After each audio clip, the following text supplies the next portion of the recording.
Uma boa noite, meus amigos e minhas amigas. Como é que estão? Tudo certo? E aí, pessoal? Vamos entrando. E aí, Vinícius, Jussara, Francisco, Eliane. E aí, pessoal? Tudo bem com vocês? Uma boa noite, uma boa segunda-feira. E aí, Dudu? Tudo bem, meu amigo? Vamos para a nossa live semanal aqui no Amo Direito. Boa noite, Eliane. E aí, Poliana? Las. E aí, querida Las 41? Tudo bom? Fagner. E aí, meu amigo? Vamos entrando então. Sejam todos muito bem-vindos. Boa noite, Gabrijas, meu amigo. E aí? Como é que tá aí, MT-09 oficial? Tudo bem? Cuiabá na área. Um beijo. Quem é que tá ali? Lorena, né? Não consegui ver. Boa noite, Tassi. Dani, boa noite, boa noite. Iramir. E aí, meu amigo? Mãozinha pra você também. Boa noite, Albino. Tudo bom? Professor Show, muito obrigado. Hello, Julin. E aí, Juju, tudo bom? ADV. E aí, meu amigo? Desculpa, eu não consegui ver todo o teu nome aqui. Natal, Rio Grande do Norte. Do Rio Grande do Sul ao Rio Grande do Norte, né, meu amigo? E aí, Socorro? Tudo bom, querida? Boa noite, Arielle. Colatina, Espírito Santo. Eu estive em Vitória, trabalhando na pós do meu querido amigo Rogério Greco. Sabe demais, o professor é técnico. Ezio. Obrigado, meu amigo. E aí, Mônica, Calves, como é que vocês estão? Recife na área, Alberdan, esse cara sabe muito de penal. Alagoas na área, meu amigo Eramir, que terra maravilhosa. Antônio Antônio Keps, eu também tenho muita saudade de ti, meu amigo. É isso aí, muita saudade, meu amigo Antônio Keps, muita saudade. E aí, tudo bem? Roberta, do Pará, que terra maravilhosa. Curitiba, tá frio aí? Hein, Samuel, me diz se tá frio. Salvador, Bahia. Breno, boa noite, meu amigo. Fixa o assunto. Pois é, eu tentei fixar aqui, meu querido. Deixa eu ver se eu consigo fixar. Ó. Fixar o comentário. Olha aqui. Fixar comentário. Por que não está fixando? Agora sim. Comentar. Crimes ambientais. Crimes ambientais.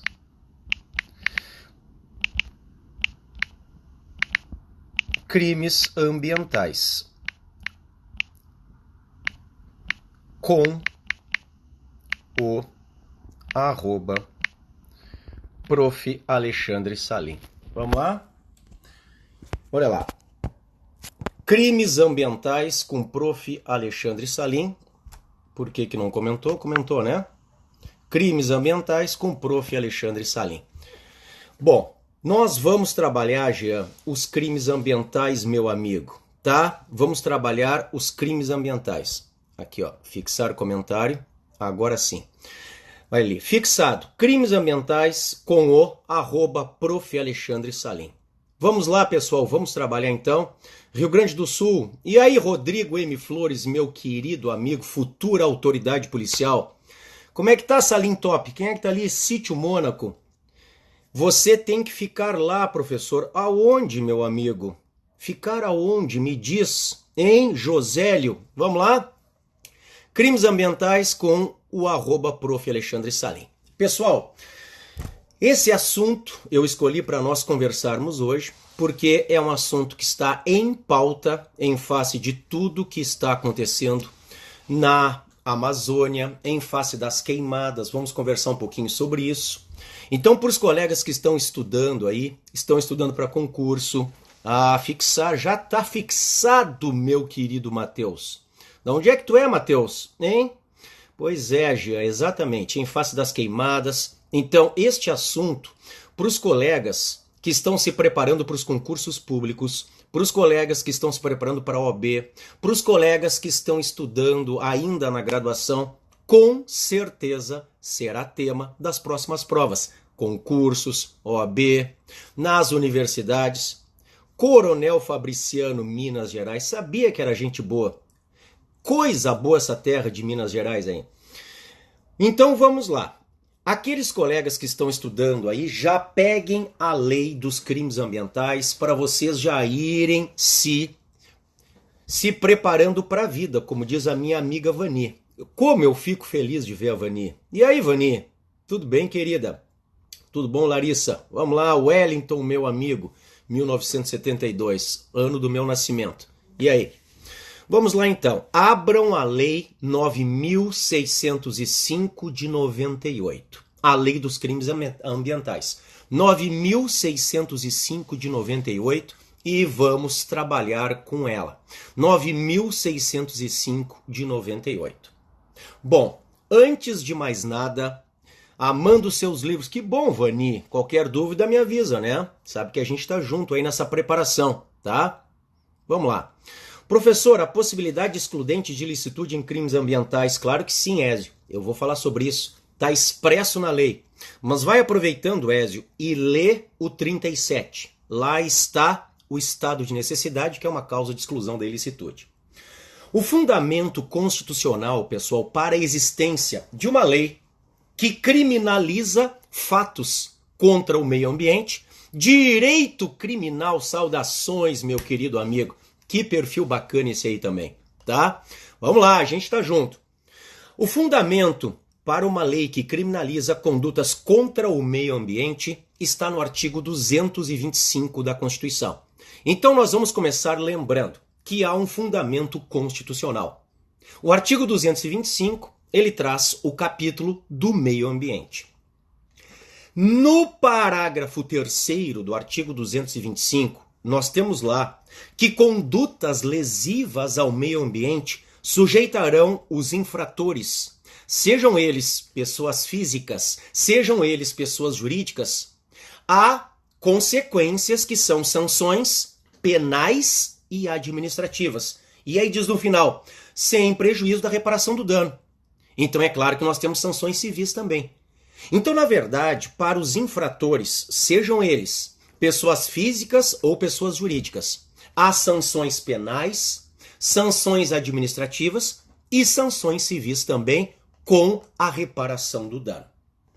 Bom, eu começo perguntando para vocês, essa vai para minha amiga Joelma querida. A pessoa jurídica, ela pode responder por crimes ambientais. Todos vocês estão ligados nisso? A pessoa jurídica, ela pode ser responsabilizada por crimes ambientais. Está expresso no artigo 225, parágrafo 3º da Constituição Federal.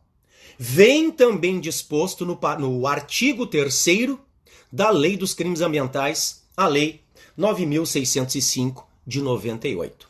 Agora a pergunta que fica é, minha amiga Vani, meu amigo Alberdan, André Silva BR, Jaque, boa noite, Jaque. A pergunta que fica é, a pessoa jurídica, Genova, a pessoa jurídica, ela pode ser responsabilizada por outros crimes que não apenas ambientais? E aí, Rafa, me diga. Amanda, querida, boa noite, minha amiga. A pessoa jurídica, ela pode responder por outros crimes que não apenas crimes ambientais? Essa é a pergunta. Pode? Por quais? A pessoa jurídica pode responder por um furto, por uma fraude, ela pode responder por sonegação de impostos, por um crime tributário. Ira, querida, tudo bom? E aí, Fábio F. Neto, meu amigo? Móveis, casa e marcenaria. Seja bem-vindo, meu amigo. Se nós olharmos o texto da Constituição, pessoal, nós entenderíamos que sim. E aí, Christian, com K, tudo bom, meu amigo? A Joelma já matou. Mas se nós analisarmos a Constituição, eu peço que vocês leiam o artigo 170 da Constituição, que fala da ordem econômica. E desçam para o 173, parágrafo 5º.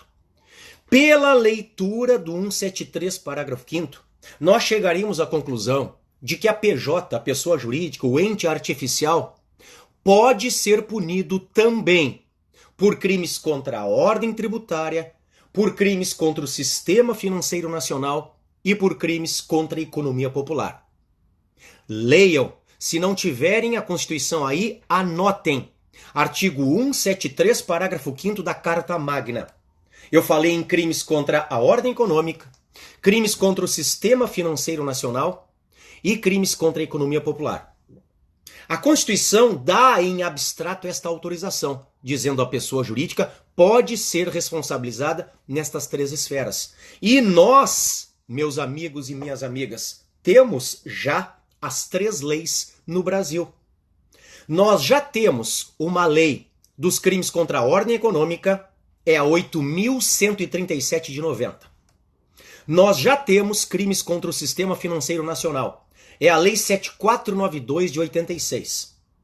E nós já temos a lei dos crimes contra a economia popular, que é a lei 1521 de 51. Já temos as 3 leis citadas no parágrafo 5º do artigo 173 da Constituição. Só que, pessoal, não obstante a Constituição autorize a punição da pessoa jurídica por crime contra a ordem tributária, por crime contra o sistema financeiro nacional e por crime contra a economia popular, até hoje, pasmem vocês todos, nós não temos um tipo penal em nenhuma dessas leis punindo a pessoa jurídica. Todas as 3 leis que eu citei, a 8.137 de 90, a ordem tributária, ou ordem econômica conforme a Constituição, a 7492, sistema financeiro, a 1521, a questão da economia popular, todas têm crimes, mas só crimes praticados por pessoas físicas. Nenhum tipo penal que está lá é praticado por pessoa jurídica. Então, pessoal, se não mudar essa sistemática, se não houver uma mudança legislativa, se não houver uma boa vontade do nosso legislador, até hoje, se continuar assim, só crimes ambientais. Por mais que a pessoa jurídica possa estar envolvida em outras fraudes, por exemplo, em sonegações, em furtos, em estelionatos, pessoal, a pessoa jurídica até hoje no Brasil só pode responder por crimes ambientais. E mais, eu quero que vocês anotem aí a famosa teoria da dupla imputação, que tanto cai nas nossas provas. A teoria da dupla imputação, chamada também de teoria da imputação paralela. Durante anos, o STJ, pessoal, ele decidiu exigindo a dupla imputação. O que é a dupla imputação?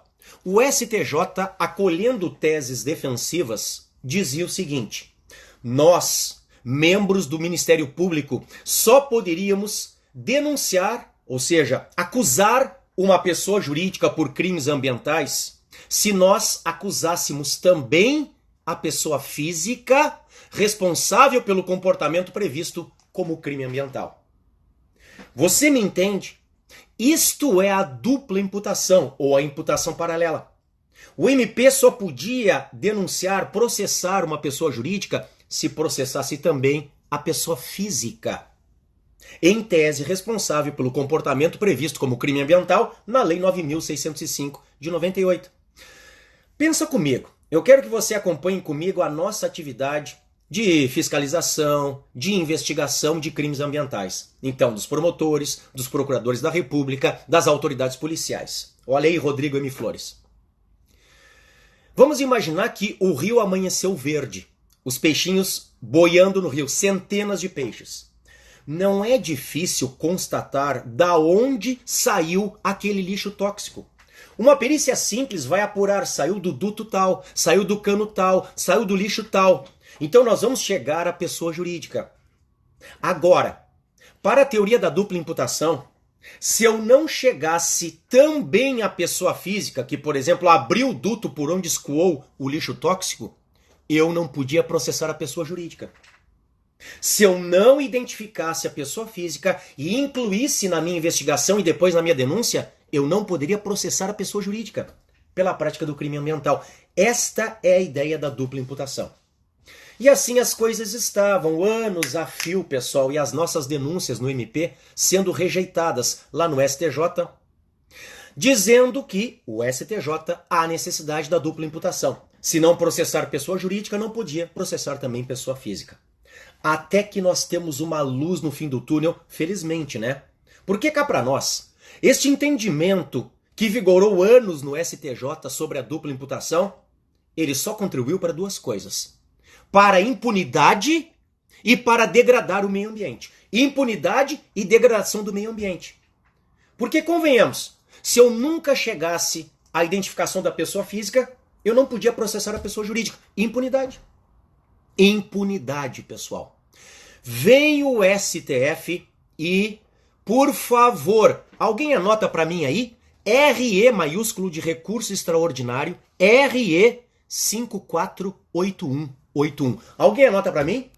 RE de recurso extraordinário, RE 548181.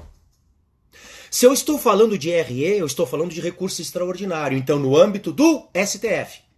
Vem a primeira turma do STF, pessoal, neste precedente, que é super importante. Muito obrigado, querida. Quem é que tá ali?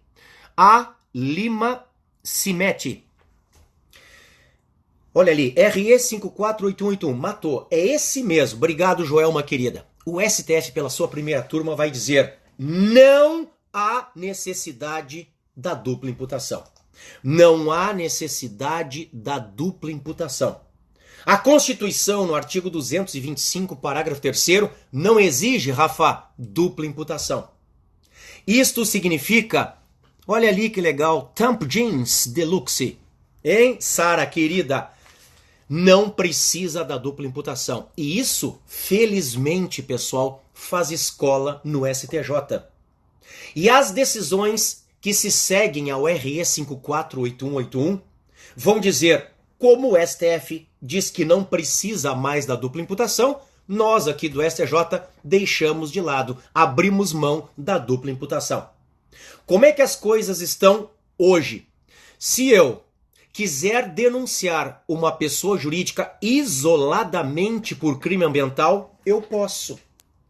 Se eu quiser denunciar só a pessoa física por crime ambiental, eu posso. Se eu quiser denunciar as duas, eu posso. O que não precisa mais é eu estar maniado aqui, pessoal.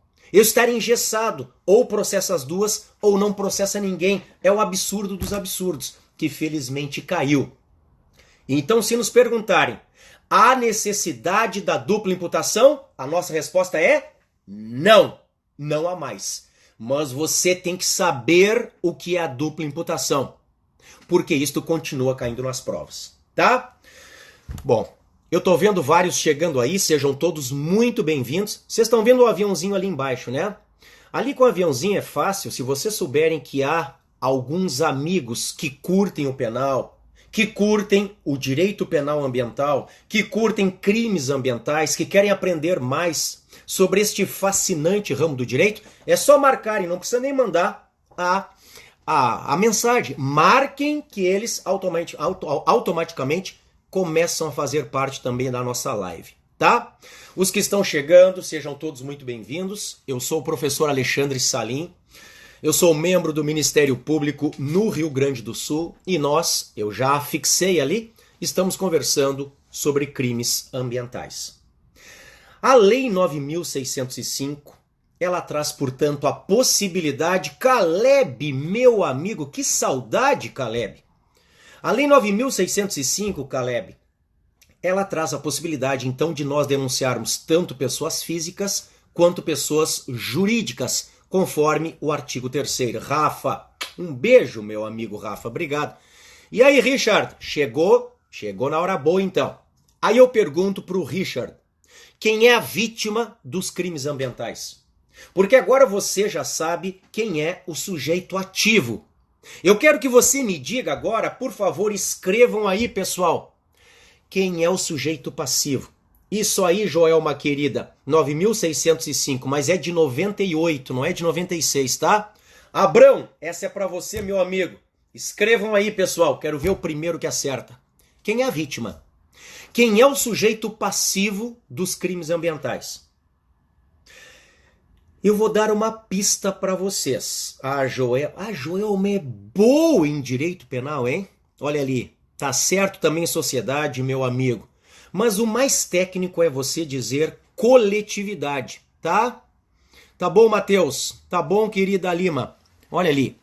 Vamos falar em coletividade. Ou seja, nós estamos diante, pessoal, de um crime vago.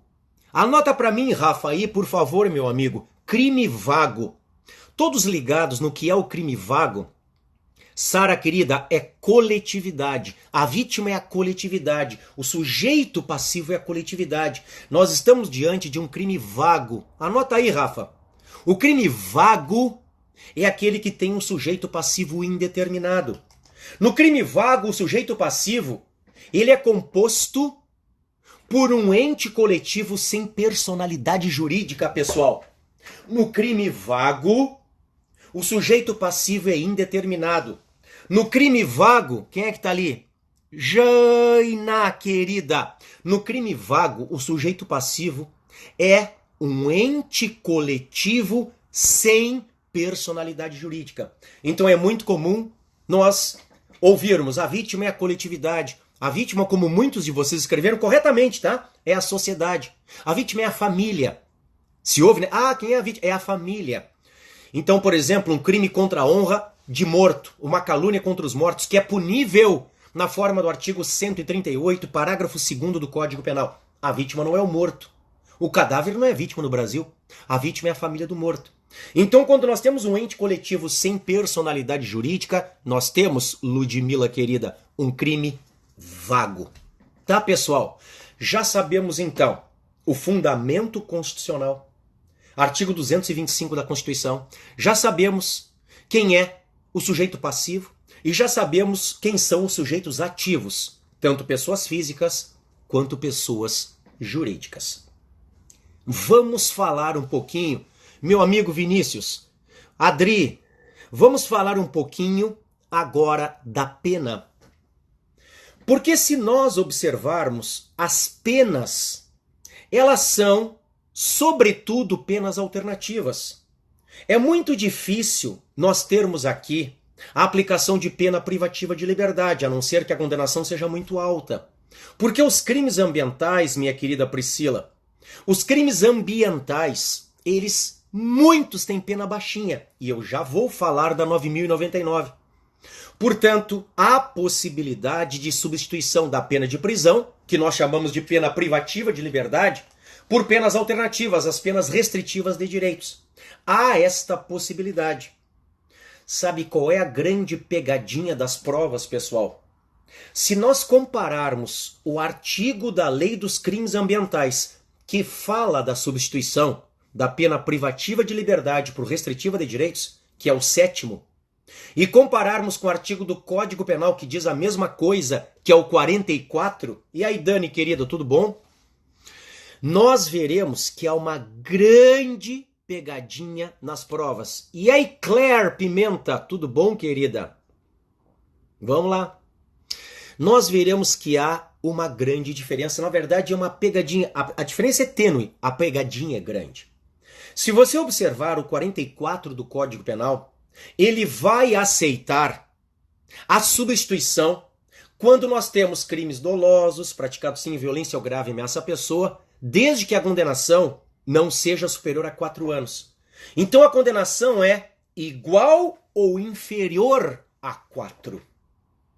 Agora, se você observar a Lei dos Crimes Ambientais, no artigo 7º, só autoriza esta substituição de pena privativa de liberdade por restritiva de direitos, e eu concordo com a Priscila, as penas são muito baixas, algumas são realmente ridículas, são desproporcionais no que tange a proteção, a tutela do bem, que é o meio ambiente. É o meio ambiente.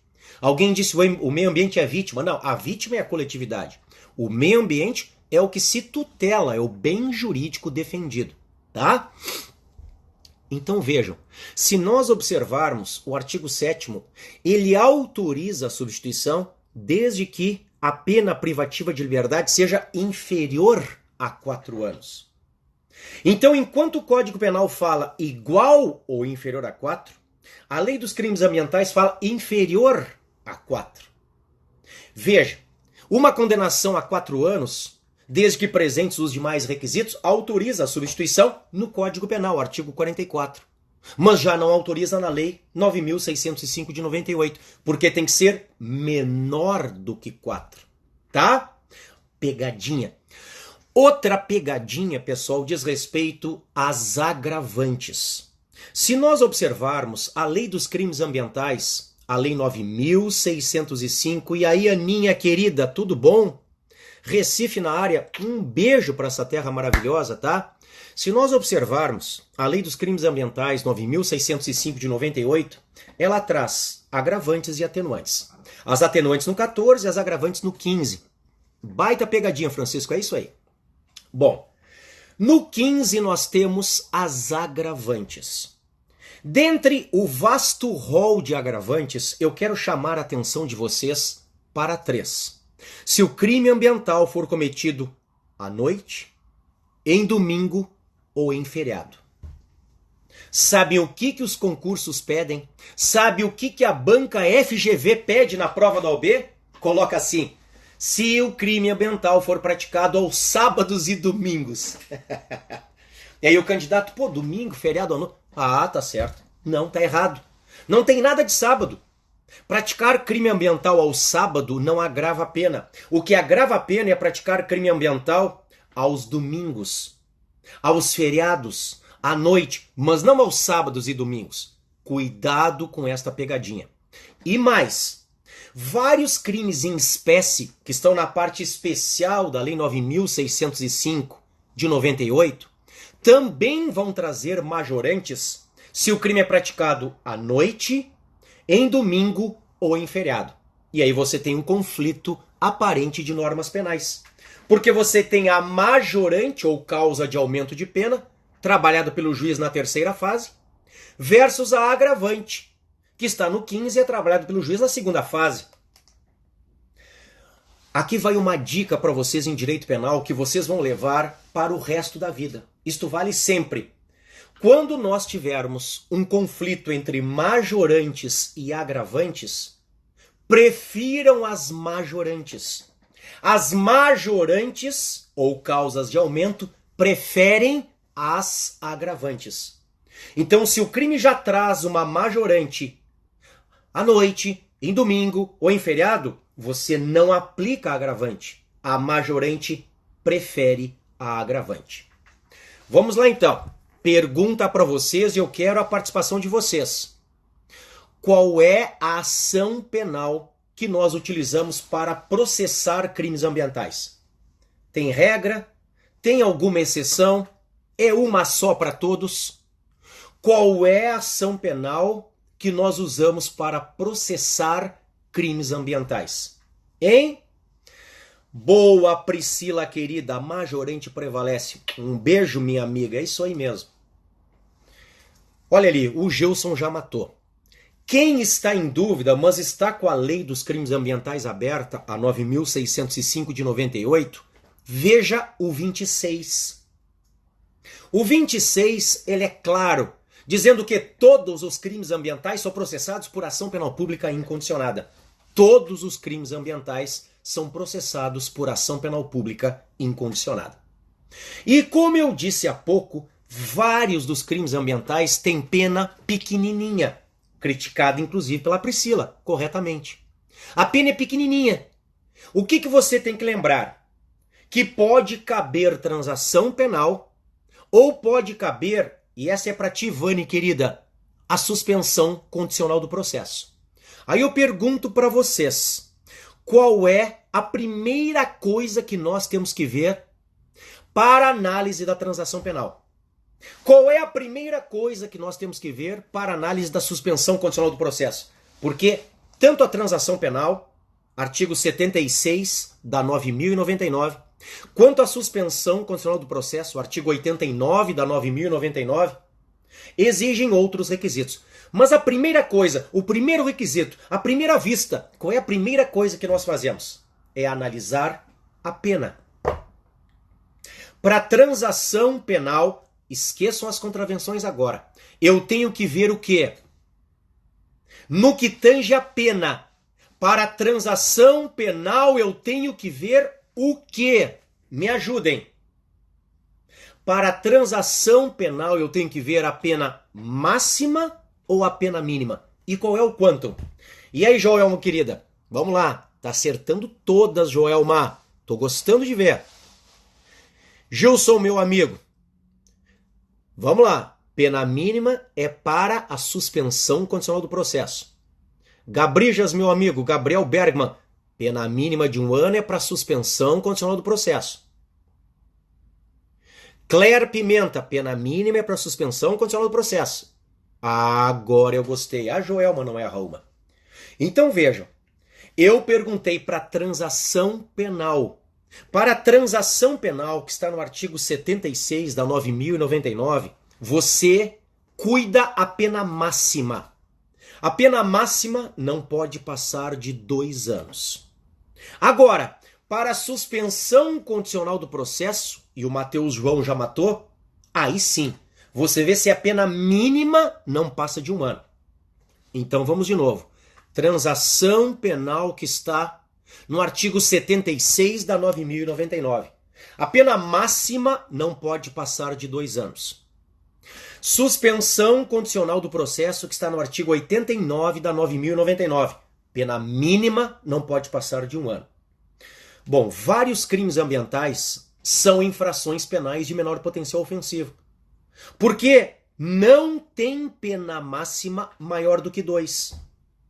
E muitos que têm, a pena mínima não supera 1. Então, ou vão aceitar um benefício, ou vão aceitar o outro. E aí que entra o pulo do gato. Por quê? Porque para nós aplicarmos estes chamados institutos despenalizadores da 9.099 aqui no âmbito dos crimes ambientais, nós temos uma particularidade.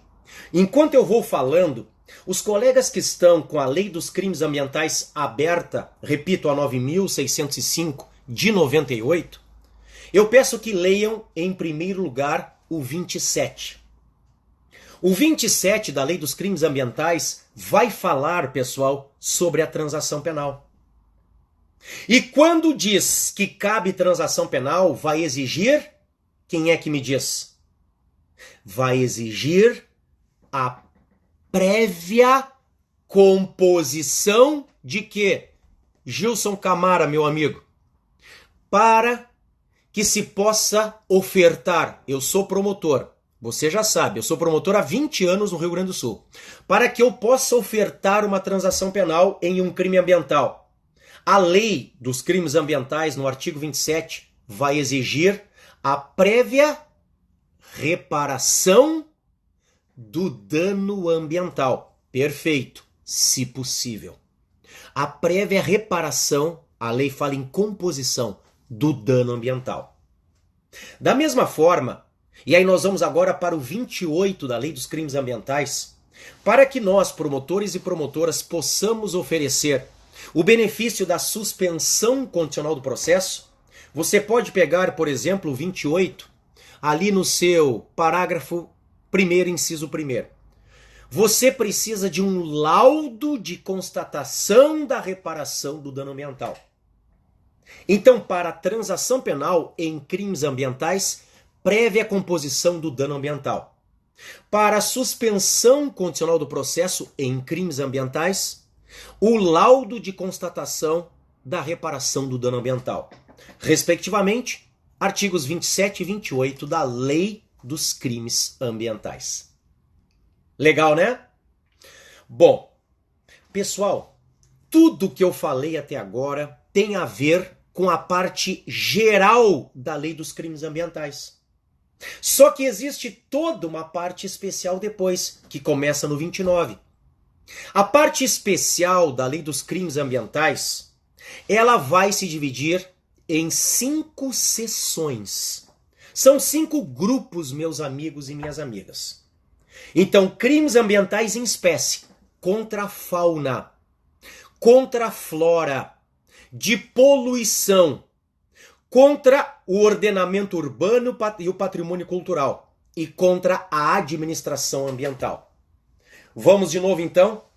Há 5 grupos, são 5, tecnicamente, seções dentro da parte especial dos crimes ambientais.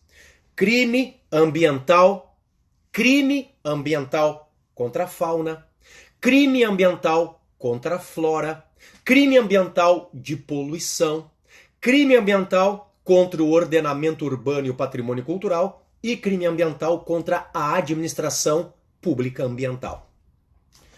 Um exemplo de cada um desses grupos. Querida Priscila, a aula vai ficar disponível por 24 horas no Amo Direito. Aqui no Stories do Amo Direito. Depois, o pessoal do Amo Direito vai colocar em podcast. E eu salvo e coloco lá no meu canal do YouTube também, tá, querida? Então vamos lá. Você tem no 29, por exemplo, o crime de caça ilegal. Você tem no 34 o crime de pesca ilegal. Você tem no 32 o crime de maus tratos a animais. Aliás, quem é que me diz quem é a vítima do crime de maus tratos a animais? Vamos lá. E aí, Camila, querida, quem é que me diz quem é a vítima? Vai, boa noite, minha amiga. Quem é que me diz quem é a vítima do crime de maus tratos aos animais? Questão de prova. Artigo 32 da Lei dos Crimes Ambientais. O crime de maus tratos a animais tem como vítima, e aí, o animal? O bicho é a vítima? O bicho que sofreu os maus tratos? Não, meu amigo Gilson, a resposta foi dada lá atrás. A resposta é a mesma, é a coletividade pessoal. A vítima do crime de maus tratos a animais continua sendo a coletividade. O animal que sofre os maus tratos, tecnicamente é aquilo que nós, penalistas, chamamos de objeto material. O objeto material do crime é aquilo sobre o que incide a conduta criminosa, tá? E mais, houve uma pergunta de um colega lá atrás. Há alguma causa de extinção da ilicitude na Lei dos Crimes Ambientais? Ah, com certeza. Ela está no artigo 37 da Lei dos Crimes Ambientais. O artigo 37 da Lei dos Crimes Ambientais fala de um estado de necessidade. Por exemplo, dentre outras causas, quando o abate do animal é feito para saciar a fome do agente ou de sua família. Ali nós temos a exclusão da ilicitude, então não se fala em crime, porque o crime é um fato típico, ilícito e culpável, conforme prevalece. É a teoria finalista tripartida. Então lembre, nós temos ali uma causa de exclusão da ilicitude. Bom, primeiro grupo, fauna. Segundo grupo, flora. Um exemplo de crime contra a flora é o 41. O 41 fala de provocar incêndio. E eu te trago o 41 especialmente por causa das queimadas que estão sendo noticiadas na Amazônia. E aí eu te pergunto, porque é a pegadinha que virá na tua prova. E se o incêndio foi provocado sem dolo? Como é que nós fazemos? Porque o incêndio, o provocar incêndio em mata ou floresta, está no 41 da Lei dos Crimes Ambientais. E se não tem dolo, meu amigo Gabriel? E se não tem dolo, Claire? E se não tem dolo no provocar incêndio em mata ou floresta, ainda assim tem crime? Porque pode ser que o sujeito que for flagrado agora, o exército está de olho, o G7 está de olho, vão mandar gente para ajudar, daqui a pouco flagram alguém botando fogo. Aí a pessoa diz, mas foi sem querer. Eu não tinha dolo de incêndio. Eu queria era preparar a terra para plantar. E aí, Valber? Se foi sem querer, se foi sem dolo, pode ser punido? Pode, Joelma. A Joelma é 10. Pode por culpa. O 42, ele prevê a forma... Desculpem, o 41, provocar incêndio em mata ou floresta, prevê a forma culposa.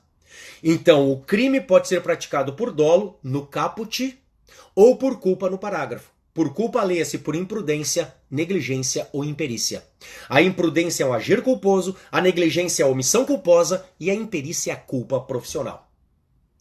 Falamos de exemplos de crimes contra a fauna, exemplos de crimes contra a flora, depois nós temos a poluição. A poluição está no 54. Na poluição, cuidado, você tem que conhecer o atual entendimento do STJ. O STJ, nas últimas decisões, vem dizendo que o crime é formal, embora parte da doutrina sustente que é material. Qual é a relevância disso? Ser material ou ser formal? Se eu entender que é material, precisa de perícia. Se eu entender que é formal, não precisa de perícia, porque o crime formal se consuma independentemente da produção do resultado naturalístico.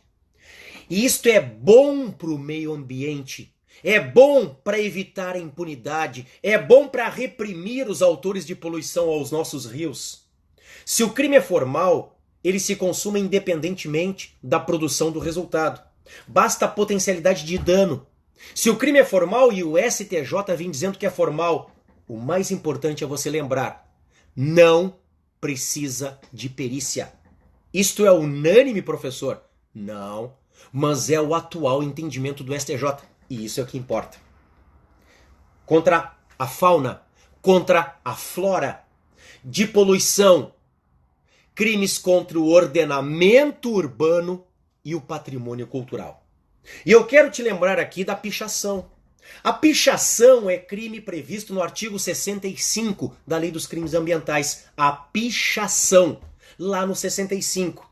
Agora, muito cuidado, porque o parágrafo 2º do mesmo 65 vai te dizer que se há a prática do grafite, do grafitismo, como manifestação cultural e houver autorização do proprietário do prédio, não haverá crime. Então, o grafite com manifestação cultural, com autorização, não é o crime. Mas o crime de pichação está lá no 65.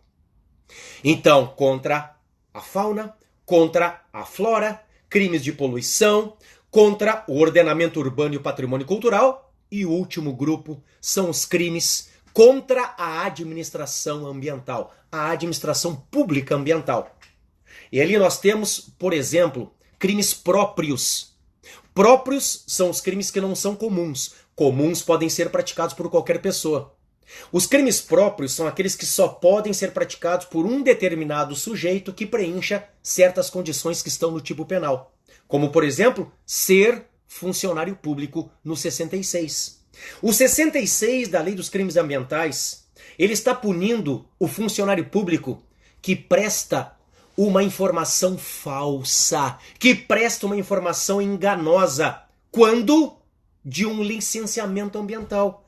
Então é um funcionário público responsável pelo licenciamento ambiental e ele emite um parecer falso, ele presta uma informação enganosa, ele pratica o crime do 66. O mais importante então é vocês lembrarem que a Lei dos Crimes Ambientais, a 9.605 de 98, tem duas grandes partes. Uma parte geral, aquilo que eu chamo nos meus livros de teoria geral dos crimes ambientais, e uma parte especial com os crimes em espécie. Essa parte especial é dividida em 5 grupos. Crimes contra a fauna, crimes contra a flora, crimes de poluição, crimes contra o ordenamento urbano e o patrimônio cultural e crimes contra a administração ambiental. Tá bom, pessoal? Chegamos ao fim da nossa live semanal. Se você gostou, deixe uma mensagem aí para o pessoal do Amo Direito, que é quem está aqui nos patrocinando este conhecimento gratuito a todos vocês. Aulas de qualidade com professores que são muito bacanas, são experientes, são pessoas que se preocupam com seus alunos. Então, você, se não me conhecia, me siga lá no @Prof. Alexandre Salim, ali no Instagram. Eu tenho também um canal no YouTube, para onde vai essa nossa live já já, tá bom? E nós nos encontramos na próxima segunda-feira, às 22 horas, aqui no Amo Direito, tá? O Amo Direito tá com um site super legal, amodireito.com. Entre lá e veja todas as informações jurídicas que o Amo Direito passa a todos nós, tá? Foi muito legal a participação de vocês, tá? Muito obrigado. Vocês gostaram? Mande uma mensagem, façam algum comentário. Eu vou postar alguma foto nossa agora ali, tá? Escrevam abaixo ali do feed, tá bom? É muito legal essa participação de vocês. Até a segunda que vem. Bons estudos e, como sempre, aquele abraço.